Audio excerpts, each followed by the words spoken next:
नमस्कार, आप सभी का स्वागत है बायोलॉजी स्पेशल क्लासेस में। साथियों, जैसा कि आप लोग शुरुआत से ही देख रहे हैं कि बायोलॉजी अब आपका आखिरी सेशन पे आ चुका है, यानी कि अब मैक्सिमम 6-7 क्लासेस में आपका बायोलॉजी खत्म हो जाएगा। क्योंकि हम लोगों ने जियोलॉजी को पढ़ लिया था और जब हम लोगों ने बॉटनी को स्टार्ट किया तो हम लोगों ने लगभग, ठीक है, प्लांट टिश्यू से पढ़ना हो चाहे फिर आपका और भी सब चैप्टर्स हो, हम लोगों ने कंप्लीट कर लिया था। क्लियर है? तो आज हम लोग को जो शुरुआत करना है वो करना है प्लांट किंगडम, जो कि एक अच्छा खासा टॉपिक है जहाँ से क्वेश्चंस आते हैं। और मेरी पूरी कोशिश रहेगी कि आप लोगों को कंटेंट वो दें जहाँ से क्वेश्चन आपको देखने को मिले। ऐसा नहीं कि हड़बड़ी में आपको कुछ भी ऐसा पढ़ा दें जिससे कि आपको आगे चल कर के दिक्कत हो। मतलब ये है कि इन क्लासेस को करने के बाद कोई सा भी एग्जाम हो आपको दिक्कत नहीं हो, क्योंकि ये बायोलॉजी स्पेशल है। ठीक है, बायोलॉजी स्पेशल का एक अलग महत्व होता है। ठीक है, आप लोगों को पता है, और आप लोग अगर मुझसे पढ़ रहे हैं तो आप लोगों को ये पता है कि कंटेंट में कभी भी ऐसा कमी नहीं होता है जिससे कि आपको कहीं प्रॉब्लम हो। अगर चाहे यूट्यूब का बात हो चाहे एप्लीकेशन का बात हो, कहीं भी कटौती नहीं होता है, ये आप जानते हैं। तो चलिए शुरुआत करते हैं आज का सेशन का, जो कि है प्लांट किंगडम का पार्ट 1 है। समझेंगे आराम से, देखेंगे क्या है। सभी कोई का ये मन में ये बहुत सारा ये रहता है कि प्लांट किंगडम एक टफ टॉपिक है, काफ़ी टफ। बट मेरे ख्याल से आप मेरे साथ पढ़िएगा तो आपको लगेगा कि एक सबसे आसान टॉपिक आपका प्लांट किंगडम है। ठीक है, कैसे? अब देखिए, समझिए। बहुत चीज़ आपको क्लास में याद करना है, वीडियो को देखते हुए याद करना है, क्योंकि हम आप लोग से रिपीट करवाते हैं, याद करवाने की कोशिश करते हैं।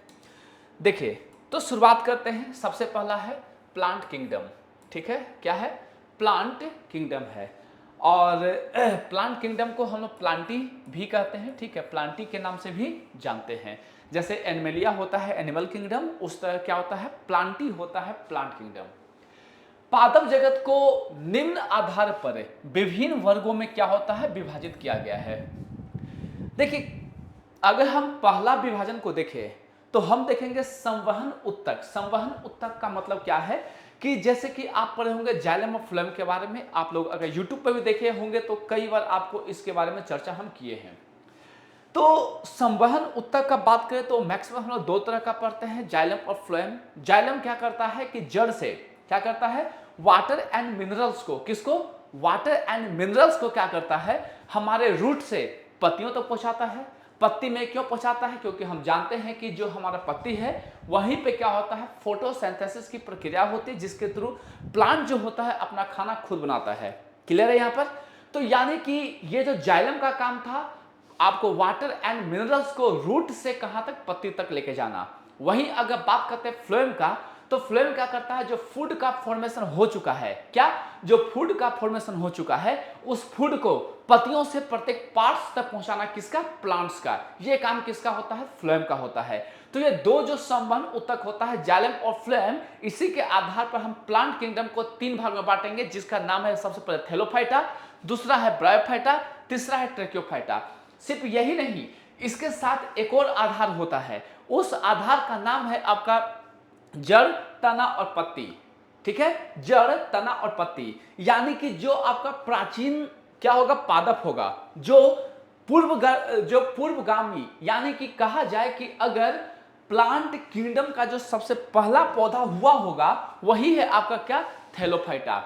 यानी कि इसमें क्या होगा कि इसमें हम जड़, तना और पत्ती में विभाजित नहीं कर पाएंगे, यानी कि हम ये देख के नहीं पहचान पाएंगे कि कौन सा जड़ है, कौन सा तना है, कौन सा पत्ती है।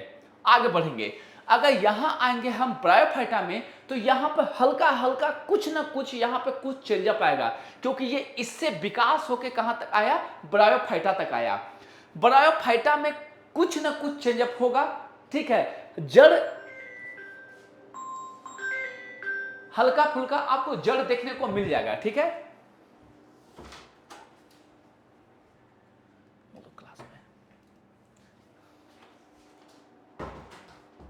हाँ, तो हम क्या बोले कि जैसे हम लोग थैलोफाइटा से ब्रायोफाइटा में आएंगे, तो चूंकि पादप जगत में कुछ चेंजअप हुआ, यानी कुछ मॉडर्निटी आया, तो उस मॉडर्निटी के साथ साथ क्या हुआ कि हल्का जड़ एक रूप में आएगा, बट उसको जड़ नहीं कहेंगे हम, वो आगे हम चर्चा करेंगे इस पे। जब हम ब्रायोफाइटा से जब आगे आते हैं ट्रेकियोफाइटा पे, तो इसमें संवहन उत्तक भी पाया जाएगा आपका, और साथ ही साथ आप इसको जड़, तना और पत्ती में भी विभाजित कर सकते हैं। ये जो हम कुछ पॉइंट बताएं, मैक्सिमम एग्जाम में आपका क्वेश्चन यहीं से आ जाता है, ठीक है। यानी कि ये जो 5 मिनट का जो लेक्चर हुआ, इसी से आपका हो सकता है कि एग्जाम में क्वेश्चन पूछ दे कि निम्न में से किसमें जड़, तना और पत्ती में हम विभाजित नहीं कर सकते हैं, या फिर किसमें कर सकते हैं, किसमें संवहन उत्तक पाया जाता है, किसमें नहीं पाया जाता है, ठीक है। तो ये तीनों का तीनों आपको ध्यान में रखना है। अब देखिए, जब बात आया कि ट्रेकियोफाइट्स पर, सिर्फ अभी इंट्रोडक्शन है इसका, बोलते ना फिल्म का अभी सिर्फ ट्रेलर है, पूरा पिक्चर बाकी है अभी।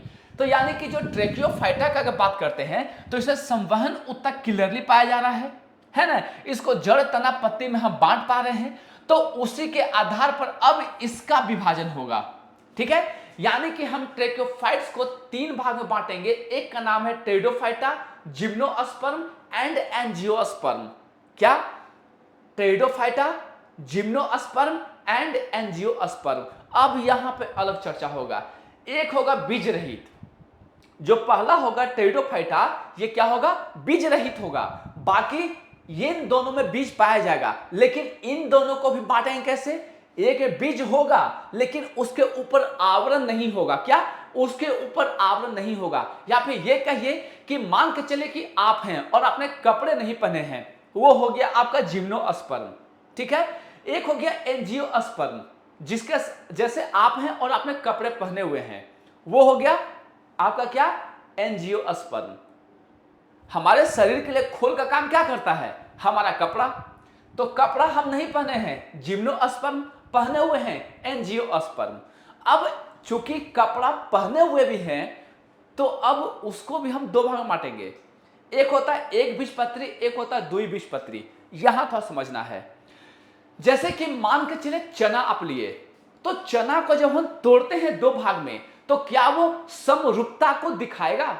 यानी कि जो सिमेट्री हम पढ़ते हैं क्लास 6, 7, 8 में, तो वहां पे क्या बताया गया है कि जैसे कि मान के चलिए कि आपका ये एक आयत है। क्या है? ये एक आयत है। अगर हम इसको बीच से काट दे ऐसे चाहे ऐसे, जहां से काटेंगे आपस में ये एक पार्ट, जो ये वाला पूरा का पूरा पार्ट है, इस पार्ट को पूरा का पूरा ढक देगा। तो इसका मतलब क्या है कि ये समरूप है। समरूप मतलब इंग्लिश से बोलते हैं सिमेट्री, यानी कि सिमेट्री को शो करता है, ठीक है। तो यानी कि अगर सिमेट्री को शो कर रहा है तो क्या हो जाएगा? द्विबीजपत्री। अगर नहीं कर पाएगा तो एक बीजपत्री, ठीक है। चलिए चर्चा अब शुरू करते हैं। यहां तक बहुत हो गया खेलम खेल। अब आते हैं प्योर। चलिए यहां से आगे बढ़ते हैं और शुरुआत करते हैं। सबसे पहला टॉपिक जो आज हम लोग को पढ़ना है वो है थैलोफाइटा। ध्यान दीजिए, थैलोफाइटा के बारे में अब चर्चा किया जाए। सबसे पहला ही आपसे क्वेश्चन पूछ सकता है कि देखिए, थैलोफाइटा वर्ग में वे पादप आते हैं। क्या? थैलोफाइटा वर्ग में वे पादप आते हैं जिनका शरीर विभिन्न भागों तथा अंगों में वर्गीकृत नहीं होता है। यह मोस्ट इंपॉर्टेंट है।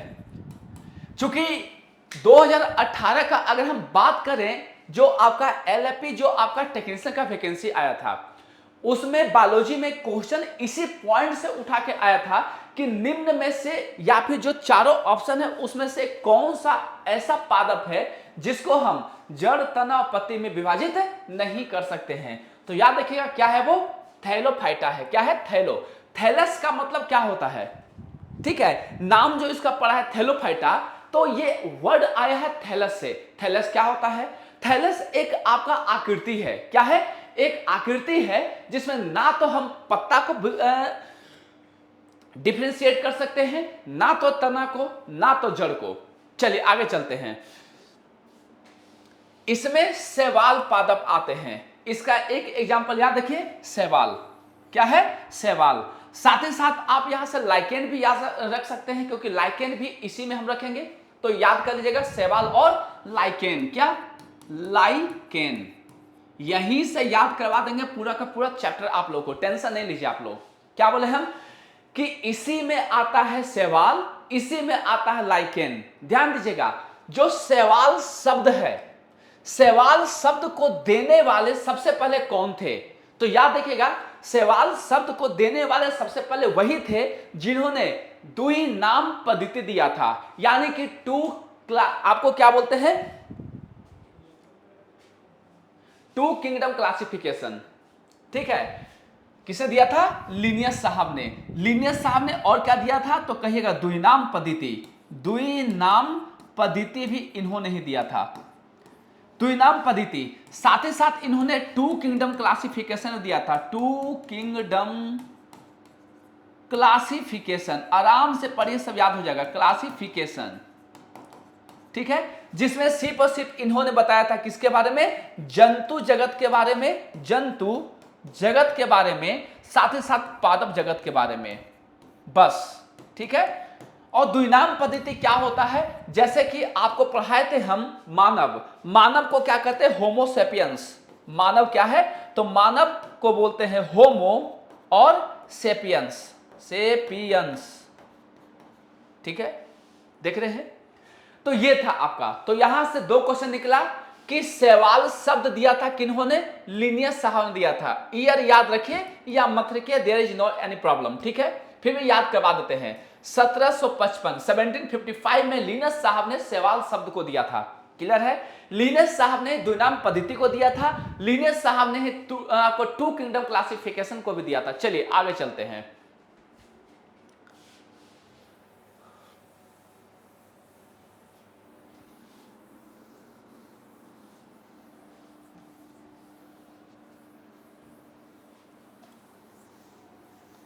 ध्यान दीजिए, अब ये जो थैलोफाइटा होते हैं, ये कैसे होते हैं? हरित लवक युक्त होते हैं, यानी कि इनमें क्लोरोफिल पाया जाएगा। अब ये बताइए कि क्लोरोफिल अगर पाया जाएगा तो क्या ये स्वयं खाना खुद से बनाएंगे? बनाएंगे, बिल्कुल बनाएंगे। यानी कि ये स्वयं पोषी होते हैं। स्वयं पोषी के साथ क्या होते हैं? प्रकाश संश्लेषी भी होते हैं। प्रकाश संश्लेषी होने का मुख्य कारण क्या है? ये हरित लवक होता है, यानी कि क्लोरोफिल होता है। क्लियर यहां तक? आगे देखिए, ये मुख्यतया साफ जल में तथा लवणीय जल में पाए जाते हैं। हालांकि यहां से क्वेश्चन बनने का संभावना नहीं है, लेकिन कभी भी अगर स्टेटमेंट वाइज क्वेश्चन बना तो यहां से आपको दे करके परेशान कर सकता है। इसलिए याद रखिएगा कि ये जो थैलोफाइटा समूह में जितने भी जीव आएंगे, ये साफ जल में तथा लवणीय जल में पाए जाएंगे। कहां पर? साफ और लवणीय जल में। को जो शैवाल होते हैं, यह गीली मिट्टी तथा चट्टान पर भी पाए जाते हैं। ठीक है, शैवाल के आकार व आकृति में विभिन्नताएं पाई जाती हैं। क्लियर है? जैसे कि तंतुमय, जैसे कि स्पायरोगाइरा। तो ये काफी इंपॉर्टेंट है। कभी कभी एग्जाम में क्या होता है कि पूछता है कि स्पायरोगाइरा जो होता है उसका शेप कैसा होता है? तो कहिएगा तंतुमय। क्या बोले? कि जो स्पायरोगाइरा होता है उसका शेप कैसा होता है? तंतुमय होता है। जबकि आगे पढ़ेंगे हम किसके बारे में? तो पढ़ेंगे वॉल्वैक्स के बारे में। देखिए क्या है? वॉल्वैक्स। तो ये कैसा होता है? कॉलोनी युक्त, यानी कि कॉलोनी में रहना पसंद करता है। तो दो क्वेश्चन यहां से बन सकता है। पहला, ऐसा कौन सा शैवाल है जिसका आकार तंतुमय होता है? तो स्पायरोगाइरा। वैसा कौन सा शैवाल है जो कि कॉलोनी में रहना पसंद करता है? तो क्या हो जाएगा? वॉल्वैक्स। क्लियर? यहां तक याद करना है। शैवाल में सबसे छोटा गुणसूत्र पाया जाता है, यह मोस्ट इंपॉर्टेंट है। बहुत कम लोग ऐसे होंगे जो बायोलॉजी में इसको पढ़ोगे कि सबसे छोटा गुणसूत्र किसमें पाया जाता है। ठीक है, तो सबसे छोटा जो गुणसूत्र होता है वह शैवालों में पाया जाता है। किसमें? शैवालों में पाया जाता है। सबसे छोटा गुणसूत्र कहां? तो कहिएगा शैवालों में पाया जाता है। जीव विज्ञान की वह शाखा जिसके अंतर्गत हम शैवालों का अध्ययन करते हैं उसे क्या कहते हैं? फाइकोलॉजी कहते हैं। क्या कहते हैं? फाइकोलॉजी। तो यानी कि शैवालों के अध्ययन को फाइकोलॉजी कहते हैं। सबसे छोटा गुणसूत्र किसमें? शैवाल में पाया जाता है। शैवाल में जो स्पायरोगाइरा होता है, शेप कैसा होता है? तंतुमय होता है। जबकि शैवालों में वॉल्वैक्स जो होता है उसका शेप जो होता है कॉलोनी युक्त होता है। सॉरी, शेप नहीं, ये कॉलोनी में रहना पसंद करते हैं। चलिए आगे चलते हैं, ध्यान दीजिए। अब आता है प्रकार और संरचना। शैवालों की कोशिकीय संरचना कैसी होती है? अधिकांश शैवाल कैसे होते हैं? जलीय होते हैं, यानी कि जल में रहना पसंद करते हैं। अपना भोजन, देखिए ये अपना भोज्य पदार्थ स्टार्च के रूप में संचित करते हैं। एग्जाम में आता है क्वेश्चन, पूछता है कि शैवालों का जो संचित भोजन होता है वो क्या होता है? तो शैवालों का जो संचित भोजन होता है वो क्या है? स्टार्च है। क्या है? स्टार्च है। क्लियर है? स्टार्च। स्टार्च क्या है? तो कहिए कि स्टार्च जो होता है वह पॉलीसेकेराइड होता है। क्या होता है? पॉलीसेकेराइड। यहां से याद करिए, ये क्या है? तो कहिएगा ये पॉलीसेकेराइड है। पॉलीसेकेराइड है। क्लियर है? इनकी जो कोशिका भित्ति होती है यह भी काफी आपको इंपॉर्टेंट है कि कोशिका की जो शैवालों की जो कोशिका भित्ति होती है वह सेलुलोज की बनी होती है। काफी इंपॉर्टेंट। तो यहां से 2 पॉइंट। सबसे पहला, भोज्य पदार्थ। भोज्य पदार्थ क्या होता है? तो कहिएगा स्टार्च। स्टार्च होता है। जबकि बात करते हैं इसका सेल वॉल का, तो सेल वॉल कैसा होता है? सेल वॉल का अगर हम बात करें तो बना होता है सेलुलोज से। सेल्यूलोज। सेलुलोज भी क्या है? तो ये भी आपका पॉलीसेकेराइड है। क्या है? पॉलीसेकेराइड। जबकि स्टार्च भी क्या है? तो ये भी आपका होता है पॉलीसेकेराइड। पॉलीसेकेराइड ही होता है। क्लियर है? दोनों याद हो जाना चाहिए था। शैवालों में पाए जाने वाले रंजक, रंजक को बोलते हैं पिगमेंट्स। इंग्लिश में होता है पिगमेंट्स, जो कि रंग प्रदान करता है। इसके आधार पर इनको हम 3 वर्गों में बांटते हैं। कितने वर्गों में? 3 वर्गों में बांटते हैं। और यहां से क्वेश्चन खूब पूछता है कि क्लोरोफाइसी क्या होता है, फियोफाइसी क्या होता है, सब पूछेगा। तो क्लोरोफाइसी क्या होता है? हरा शैवाल को कहते हैं। सबसे पहले तो आपको इसी को याद करना है कि क्लोरोफाइसी, देखिए याद कैसे करना है, इसमें क्लोरोफिल का हल्का वर्ड आ रहा है ना? क्या आ रहा है? क्लोरोफिल। तो हम ये अंदाजा लगा सकते हैं कि पौधों में जो क्लोरोफिल होता है वह हरा रंग उपलब्ध कराने का काम आता है। तो यानी कि क्लोरोफाइसी, फाइसी क्या है? तो फाइसी जो होता है शैवालों का एक यूनिट है। ये क्या है? यूनिट है। यानी कहीं भी अगर फाइसी वर्ड लगा है तो आप ये जान सकते हैं कि वो क्या है? शैवाल है। तो क्लोरोफाइसी यानी कि हरा शैवाल। ठीक है? अगर हम बात करते हैं कि इसका हरा रंग किसके कारण, अब एक चीज आपको हम थोड़ा सा दिखाना चाहेंगे ताकि याद करने में दिक्कत ना हो, क्योंकि रटना नहीं यहां से। देखिए देखिए आप सभी में देखिएगा कि आपको यहां पर दिख जाएगा ए। देखिए क्लोरोफिल ए, क्लोरोफिल ए। अगर जाते हैं बैक तो इसमें भी क्या है? क्लोरोफिल ए है। क्लियर है? क्लोरोफिल ए है। तो अगर आपसे यह पूछे कि क्लोरोफिल ए क्या यूनिवर्सल पिगमेंट है, तो कहेगा हां।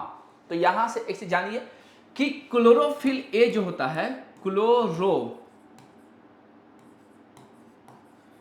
ए जो होता है ये क्या है? यूनिवर्सल है। यूनिवर्सल है यानी कि हर जगह पाया जाएगा, हर पादप में पाया जाएगा। ठीक है? इसको याद रखिएगा। तो क्लोरोफिल सभी में पाया जा रहा है। तो क्या इसका जो हरा रंग आ रहा है क्या वो बी के कारण नहीं आ रहा होगा? तो कहेगा हां। यानी कि क्लोरोफाइसी जो हरा शैवाल है, इन शैवालों में जो हरा रंग आ रहा है ये क्लोरोफिल ए के कारण नहीं आ रहा है, ये बी के कारण आ रहा है। किसके कारण? क्लोरोफिल बी के कारण आता है। किसके कारण? बी के कारण। क्योंकि क्लोरोफिल ए जो है ये क्या है? यूनिवर्सल है, हर किसी में पाया जाएगा।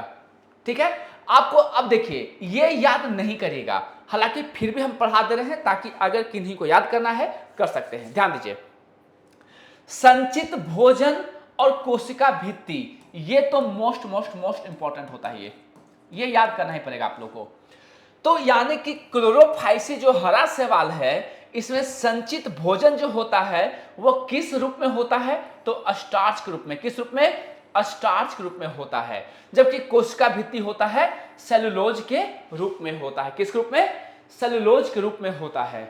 अगर आपसे ये पूछ दे कि क्लोरोफाइसी का एग्जाम्पल क्या होगा, तो ये काफी इंपॉर्टेंट है। यहां से आपको फ्लैजिला की संख्या नहीं याद करना है, आवास याद नहीं करना है, जो याद करना होगा हम करवा देंगे। बाकी पीडीएफ रहेगा, आपको अगर अलग से ज्यादा करना है तो कर लीजिएगा। ध्यान दीजिए, अगर बात करते हैं उदाहरण का, तो उदाहरण में क्लेमाइडोमोनास, बोलेगा मेरे साथ, क्लेमाइडोमोनास, क्लेमाइडोमोनास, क्या? क्लेमाइडोमोनास, ये क्या है? तो ये क्लोरोफाइसी का एग्जाम्पल है। साथ ही साथ याद करना है यूलोथ्रिक्स, क्या? यूलोथ्रिक्स, बोलेगा यूलोथ्रिक्स, दो नाम, क्लेमाइडोमोनास और यूलोथ्रिक्स, यूलोथ्रिक्स, ठीक है? क्या है? क्लेमाइडोमोनास और यूलोथ्रिक्स। आगे चलिए,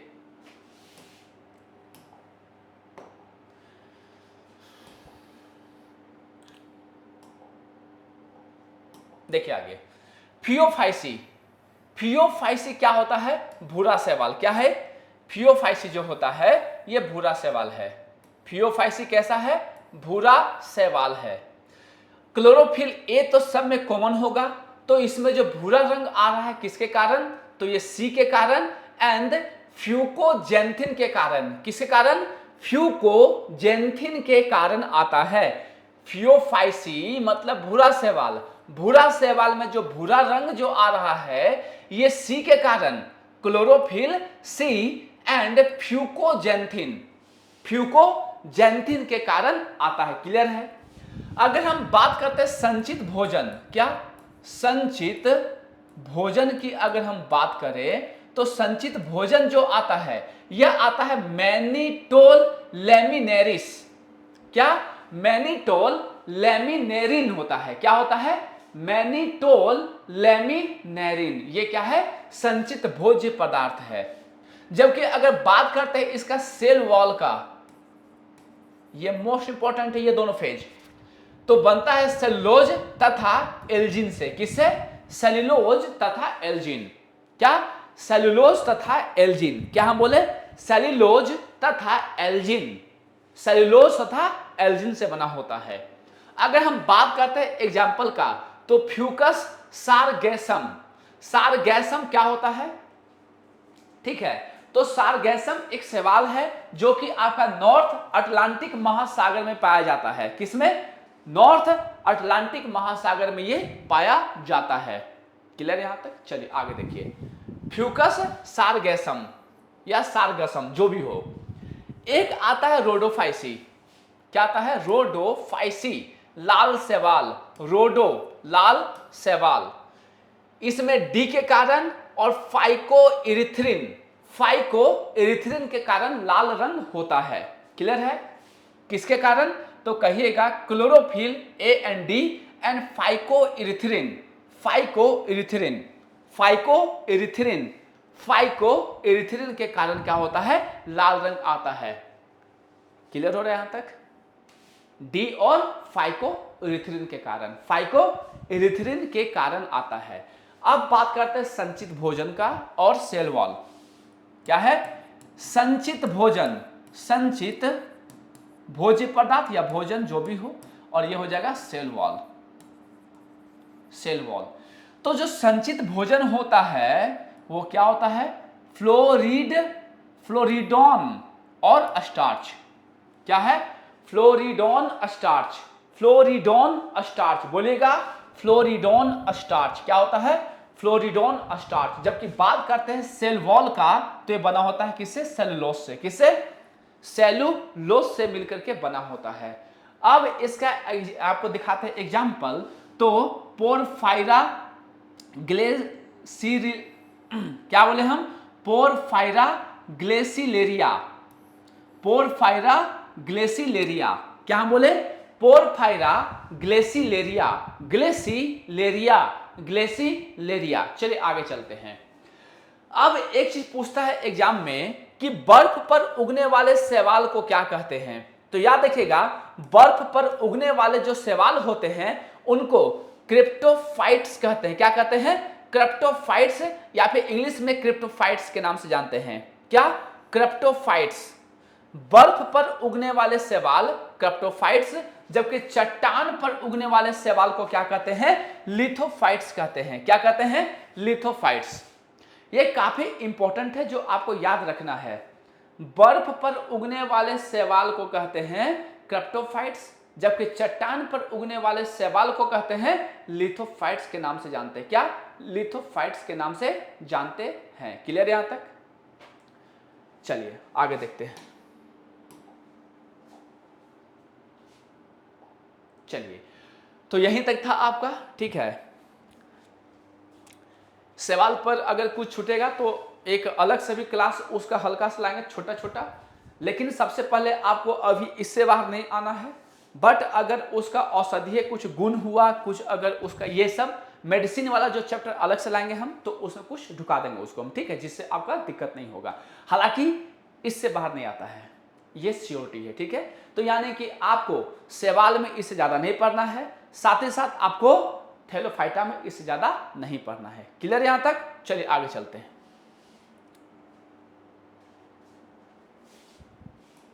चलिए, तो ये था यहीं तक आपका, ठीक है। तो मिलते हैं अब अगले क्लास में अगले टॉपिक के साथ। अगला टॉपिक तो आप जान ही रहे हैं कि क्या होने वाला है। देखिए, ये हम लोग का हो चुका है। अब हम लोग को शुरुआत करना है ब्रायोफाइटा से। किससे? ब्रायोफाइटा से। चूंकि ये सब छोटा छोटा टॉपिक है, ये जल्दी आपको जल्दी खत्म हो जाएगा। ये थोड़ा सा बड़ा है क्योंकि इसमें आपको टेरिडोफाइटा, जिम्नोस्पर्म, एंजियोस्पर्म, एक बीजपत्री और द्विबीजपत्री को पढ़ना है। क्लियर यहां तक? तो आई होप यहां तक आप लोगों को समझ में आया होगा, पूरा क्लियर कंसेप्ट हुआ होगा। बाकी मिलते हैं अगले क्लास में अगले टॉपिक के साथ, ठीक है। तब तक के लिए सभी को जय हिंद।